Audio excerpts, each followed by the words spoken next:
дека Македонија, македонските доктори имат голема традиција во градење на добрите и пожртвувани и меѓусебни односи меѓу докторите и пациентите. Тоа долгогодишна е таа традиција. Во еден период во кризни ситуации и во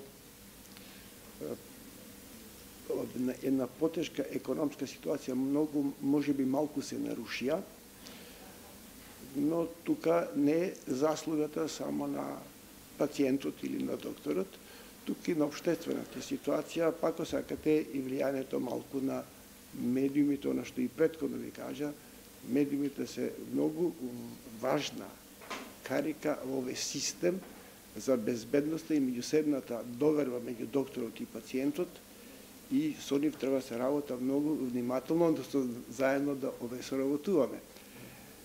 Така да, од тој аспект, 90 и повеќе посто од пациенти, сега си имам една магистериумска теза, на тоа што сум член на комисијата, нашите пациенти се уште ја имаат и довербата во нашите доктори, повеќе од 90%.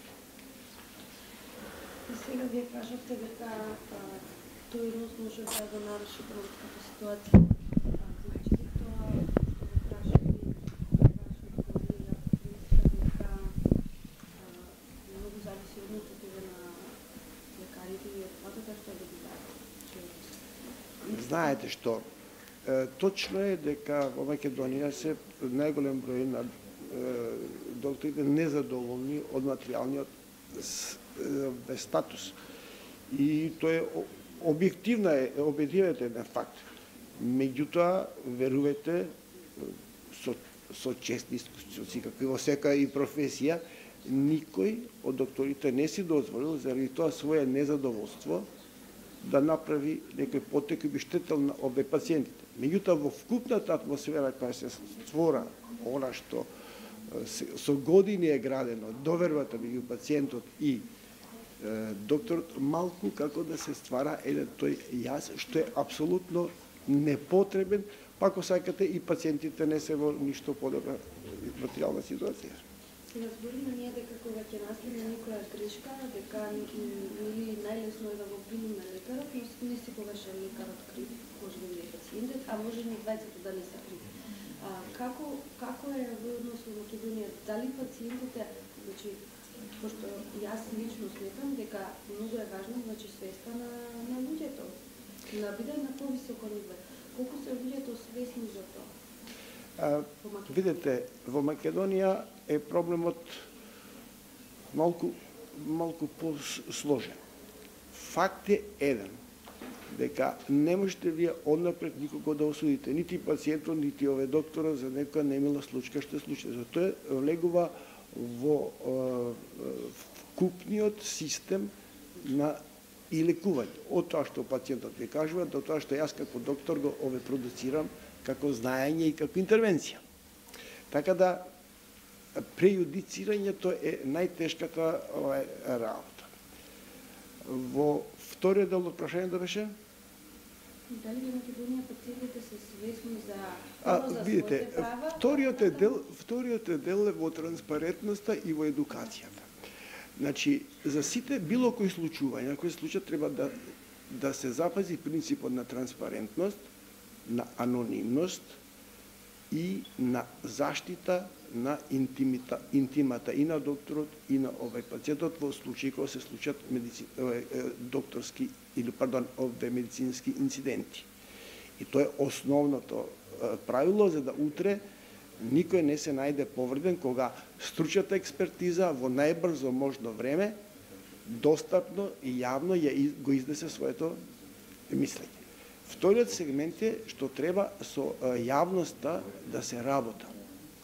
Значи, професионалните здруженија, коморите, здруженијата на ове пациенти мора секојдневно да работаат во соработка со медиумите на подигање на свеста за општата здравствена култура, за и состојбите во здравството, за начинот на кој пациентот може, па и докторот може да се справи кога ќе се најде во ситуација на некаков инцидент и да тоа не биде навредливо и не биде сосечење на глави од едната или од другата страна. Напротив, на овој начин треба сами од себе и од своите грешки учиме и го унапредуваме тоа да не се повторуваат истите грешки, односно да се тие грешки намалат.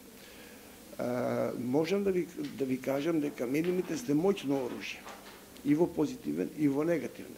Анкетите на Евробарометар, например, зборуваат последните од Европската унија, дека најмногу информации пациентите црпат од електронските медиуми, потоа од пишаните и то од часописите, а не од дневниот печат, па негде најнакрај се уште доаѓа интернет и нешто друго.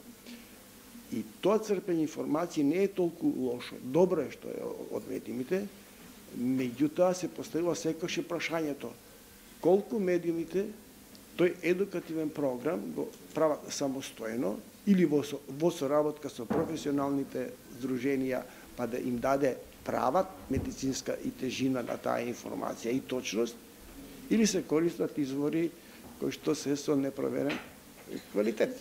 Имавме ние, за жал, минатата година да беше инциденти нели со тие сликањата на доктори со ургентен, па ставање на Фејсбук, имаше.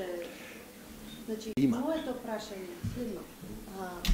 Конкретно кажете ми, според вас, кои се слабости на Македонија и кои искуства ние можеме да ги научиме од сите овие ваши колеги? Знаете што, во однос на искуствата научивме многу и сме, ако ништо друго, и сме упатени подлабоко во овој проблемот и тоа е можно овој корисно. Слабостите се наши во нашата финансиска немоќ. Односно, слабост, кај што ние навистина не можеме редовно да ги пратиме сите овие збидувања, зборувам како доктори и стручњаци. Од друга страна, цел тој пратички систем во квалитетот на здравството и во проблемите на квалитетот на здравството и на заштита на правата и безбедноста на пациентите во тој цел систем, информацијски, стручен, технолошки, да се остануваме и тука ни се и слабостите. Дали смятате дека можеби со казни или построги може тие слабости да ги надминеме или... Видете, да ви кажам одмah. Целата светска јавност, барем што се однесува до овие работи, казнените мерки ги оценува од претходните искуства